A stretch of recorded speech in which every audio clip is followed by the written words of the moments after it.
Aux enseignants et agents de l'université Maringouabi, je m'appelle Espoir, pas métaphoriquement. C'est ce que ma mère a murmuré le jour où j'ai reçu ma première carte étudiant. Les mains tremblantes, les yeux brillants de quelqu'un qui croit encore que ce pays peut tenir ses promesses.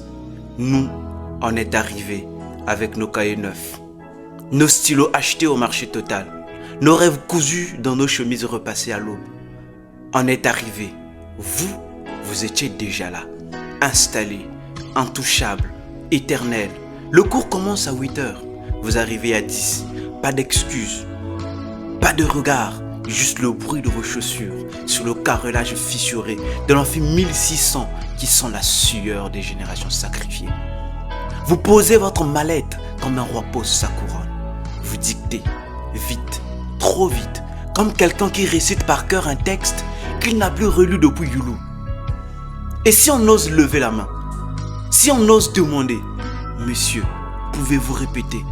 Monsieur, je n'ai pas compris. Vous nous regardez comme si on venait de cracher sur votre généalogie. Vous n'avez qu'à écouter. Vous comprendrez l'année prochaine. Vous n'avez pas de niveau. Écoutez quoi? Le son de nos propres illusions qui s'effondrent? Dieu a créé le monde en 6 jours. Mais vous détruisez un destin en 30 secondes.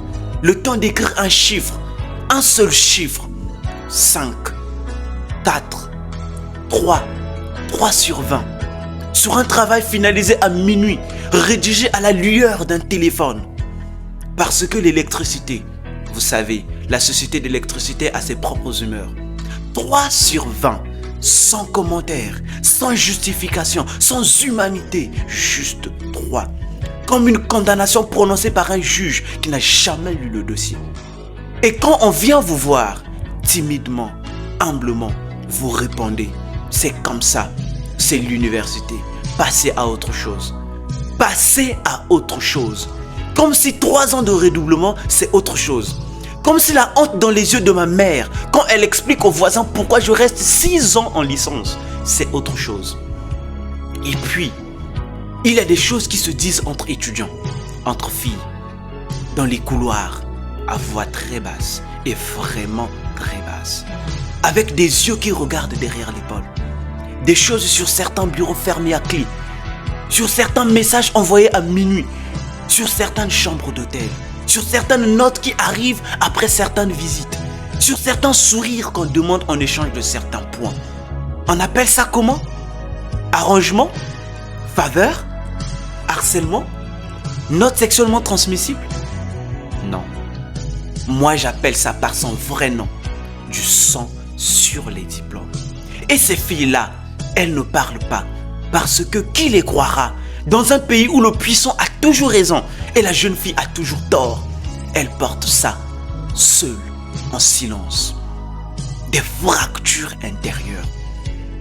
Et elles sourient quand même en famille. Le jour de la remise des résultats, vous avez fabriqué des actrices là où il devait y avoir des ingénieurs. Et vous, oui vous, l'agent d'administration assis derrière votre guichet, comme Saint-Pierre aux portes du paradis. Sauf que le paradis ici, c'est juste un formulaire de réinscription.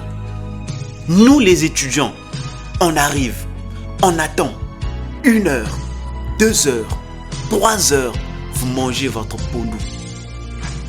Vous regardez votre téléphone. Vous riez avec votre collègue d'une blague qu'on n'entendra jamais. Et quand on dit poliment, excusez-moi s'il vous plaît, vous levez la tête avec le regard de quelqu'un qu'on vient de déranger pendant sa sieste royale. Revenez demain. Demain qui ne vient jamais. Demain qui coûte un billet de transport.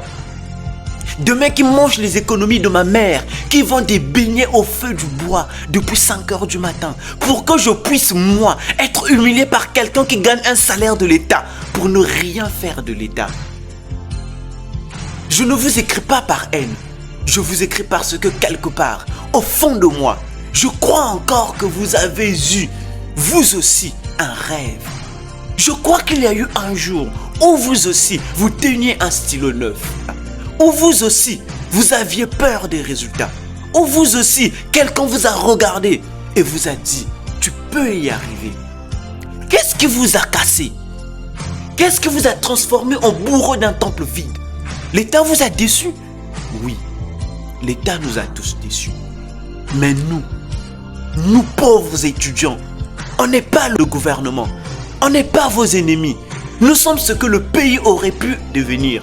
On est les médecins qui n'existeront pas, les ingénieurs perdus dans des redoublements organisés, les avocats qui ont abandonné en 3e année, parce qu'on leur a dit, sans le dire, qu'ils n'avaient pas leur place ici. Vous n'avez pas tué des notes, vous avez tué des noms. Des noms que ce pays aurait prononcés avec fierté dans 20 ans. L'université Marien-Ngouabi doit son nom à un homme qui a voulu quelque chose pour nous. L'homme qui a dit que ce pays méritait mieux, que nos enfants méritaient mieux. Et vous avez pris son nom, vous l'avez accroché au portail de l'enceinte. Et derrière ce portail, vous avez construit le contraire de lui.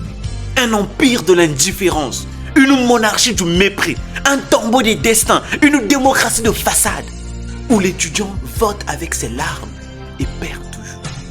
Alors oui, cette lettre, c'est un cri. Pas pour vous détruire, mais pour vous réveiller, pour vous interpeller, pour vous conscientiser. Parce qu'il est encore temps. Il est encore temps de rendre à ce pays ce que vous lui devez. Des cours préparés, des notes méritées, du respect, juste du respect. Ce mot simple, ce mot gratuit, ce mot noble, ce mot que vous avez oublié quelque part entre votre première nomination et votre dernière impunité. Je m'appelle Espoir et je suis encore là. Malgré vous, grâce à moi, grâce à ma mère, grâce à ce feu que vous n'avez pas réussi à éteindre, même quand vous avez tout essayé. Je suis encore là, mais combien d'autres ne sont plus là? Combien de destins ont pris le dernier bus vers leur village natal?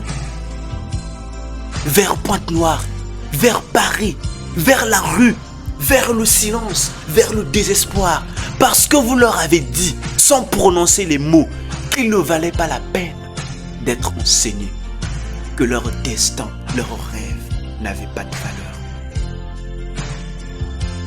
On m'a dit que l'université formait des hommes, mais vous, à Marien-Ngouabi, vous fabriquez des traumatisés et des désespérés.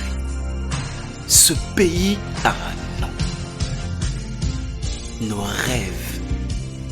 rêves aussi ont un nom. Apprenez à les prononcer correctement.